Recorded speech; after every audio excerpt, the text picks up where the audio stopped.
As we continue our series looking for Ottawa's worst commute, tonight we travel from Gatineau to Barrhaven. This was a route that was taking so long, councillors voted to extend the transfer window.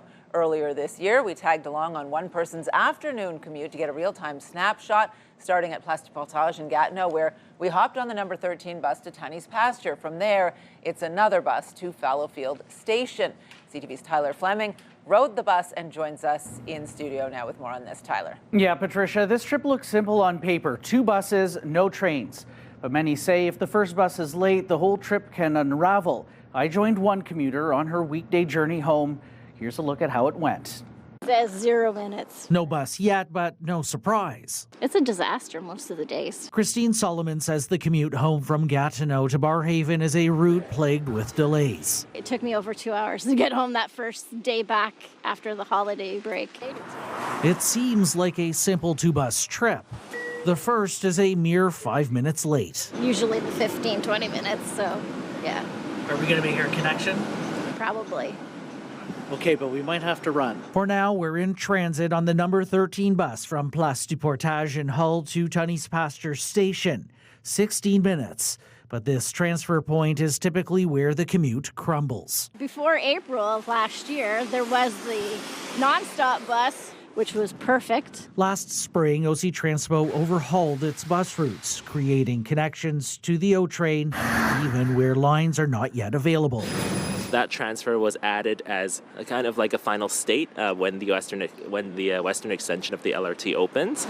Solomon says the transfer adds 20 minutes. We're going to make the connection. Because our first bus wasn't too delayed, no need to run, but I could see why you would have to. The very last bus stop at the end. Here it's packed, but there are express options. The 277, the 275, and the 279. But only one goes to Half Moon Bay, and it just arrived. We could just get on this one. It fills up fast. The next bus is about an hour out.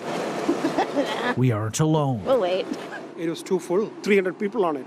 You go to Half Moon Bay. Yeah, Barrhaven. I can even go to Fallowfield. I'm okay with Fallowfield. But is this a daily frustration for you? Oh, yeah.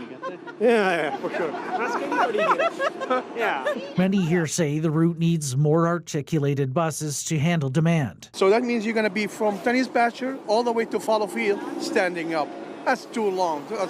That's too much. This snapshot, the reason Dina Alansari transferred jobs out of Gatineau. If I get a call from school or a child is sick or injured or whatever, I cannot go home. I have to Uber, and that's just not practical. Alansari, like many federal workers, isn't sure transit can handle the 4-day return to office mandate. We need accessible transit service if you would want us to take it. We can't build back trust with our transit riders until we have a safe and a reliable system. And clearly right now with the bus shortage and with the spalling issue, there are technical concerns. Look at this 277. Look how many people are now waiting for that. We get a seat. The ride from Tunney's to Fallowfield, 27 minutes, about an hour total. Solomon says it's a good day. It's usually much longer. What she wants to see is predictability and reliability, because driving to work isn't cheap. Paying $20 a day, it's not feasible. So I hopped off at Fallowfield Station, but for those going to Half Moon Bay, easily add on another 15 to 20 minute bus ride, and depending where you live, maybe there's another 15-minute walk or so. That's if the bus shows up on time. Many Barrhaven residents with cars say they just drive to Fallowfield Station instead, because the extra time just isn't worth the hassle. Patricia. We talked about this on radio, Tyler, and an Uber driver texted in and said he often picks people up at Fallowfield to get them to Half Moon Bay. Yep. All right, thank you very much, Tyler Fleming, live for us tonight. And we are still collecting your stories of Ottawa's worst commute. Many of you have described journeys that take 90 minutes, 2 hours, even longer. We have a list of those stories on our website. You can check them out, ctvnewsottawa.ca.